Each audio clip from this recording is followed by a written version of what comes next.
You know, when we think about big health crises, we often think of them in the past tense. Things like the fight against HIV and STIs. That feels like a battle from decades ago, right? But what if I told you that epidemic isn't over? That it's still here, and believe it or not, in some ways, it's actually getting worse. Let's take a look at what's really going on with this unseen epidemic today. Let's just start with a number. A huge number. 2.5 million. According to the World Health Organization, that's how many people die every single year from HIV, viral hepatitis, and sexually transmitted infections combined. And no, that's not some figure from a history book. That is our reality right now. And here's the part that's really hard to wrap your head around. With all the incredible medical technology and advances we have, you'd think these numbers would be going down. But for some of these infections, they're actually climbing. The progress we thought we had locked in, it's starting to slip. So that brings us to the big questions for this explainer. What is going on? What does this resurgent crisis actually look like on the ground? And in this super connected world of ours, what new tools can we use to fight back? And what new problems might those tools create? First things first, let's get a really clear picture of the problem. We're going to look at the data because, honestly, the numbers don't lie, and they paint a pretty stark picture. So let's talk about syphilis. In 2022 alone, just 1 year, there were 8 million new cases among adults. That's a jump of over 1 million from the year before. This isn't some disease from a Victorian novel. It's a full-blown modern epidemic. And we have to be clear, this is not a harmless infection. That huge surge in cases is directly tied to 230,000 deaths in just 1 year.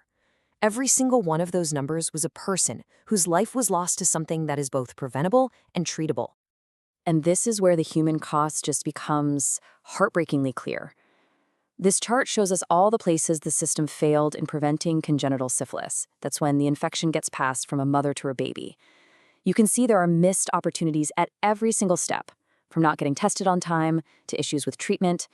And the result, the absolutely devastating result, in the US alone, was 279 stillbirths and infant deaths. It's a tragic reminder of what's really at stake here. Now, before we get into the solutions, we have to take a quick detour and talk about language, because it turns out the words we use to talk about these conditions, well, they matter a lot. They're a crucial first step in how we deal with this. So today, if you talk to a doctor or a nurse, you're going to hear the term sexually transmitted infection, or STI. The key word here is infection.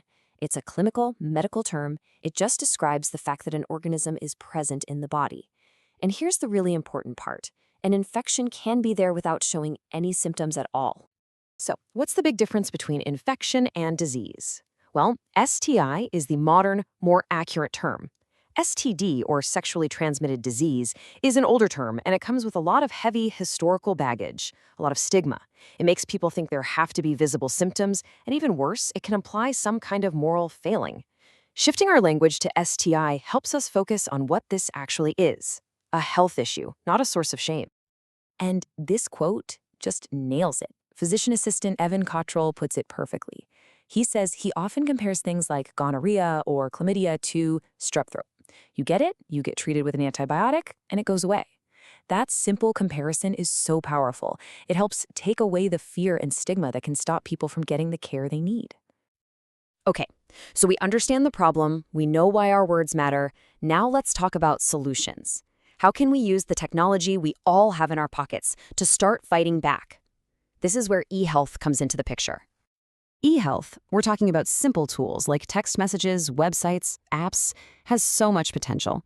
It can get test results to people way faster, which takes a huge burden off clinics and patients. It's a fantastic way to reach people who might have a hard time getting to a clinic. This means people can start treatment sooner, and it gives them a discreet, private way to let their partners know they might have been exposed. And hey, this isn't just a theory. Look at these results from a study in South Africa. When patients could get their lab results on a simple mobile platform, 73% of them checked their results. Now compare that to the old way, having to go all the way back to the clinic. Less than 9% did that. That difference is just massive. This is what e-health can do. It's a game changer. But like any really powerful tool, this stuff can be a double-edged sword. We absolutely have to think about the complicated ethical problems that come up when we start putting really sensitive health info right into people's pockets. Yeah, it's so tempting to just think, great, technology will solve everything. But it's just not that simple. For all the good it can do, e-health can cause some serious harm if we're not incredibly careful. So let's break down the ethical rules we need to follow. So the first principle is something called beneficence. It's a fancy word, but the idea is simple. The technology has to actually do good. It has to be proven to be just as effective or hopefully even more effective than the face-to-face care it's replacing. Just being new and shiny isn't enough. Second, autonomy. This one's all about control being in the patient's hands. You have to have the choice to opt in or opt out. You should get to decide how you get your results. Maybe a text is fine for a negative result, but you'd want a phone call for a positive one. The power has to stay with the patient. Third is non-maleficence. You've probably heard this one. First, do no harm. This is huge. The technology has to be built to protect people, especially from the risk of their private results being seen by someone else by accident. Confidentiality is everything. And finally, there's justice. The tech has to be fair. It has to be accessible to everybody. If it only works for people who have the newest smartphone or a great internet connection, it could actually make things worse for the most vulnerable people, leaving them even further behind. And if you think these are just abstract concepts, they're not. They are very real. I mean, just imagine someone shares their phone and a text about their HIV status pops up. A critical message with a result gets sent to a spam folder. An anonymous notification system gets used for bullying. Or just think about someone getting a life-changing diagnosis all alone from a text message with no one there to support them. These are the real harms we have to prevent. So, okay, we know how big the problem is. We know the incredible promise and the serious dangers of our new tools. So, what do we do? What's the path forward from here?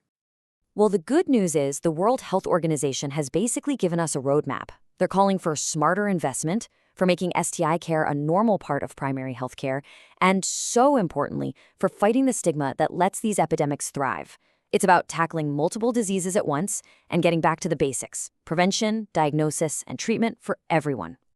And that really leaves us with this one final crucial question. We have the science, we have the technology, we literally have the tools in our hands to end these epidemics.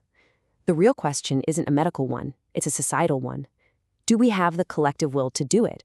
To invest the money, fight the stigma, and use these powerful tools wisely and ethically? That's the challenge that's right in front of all of us.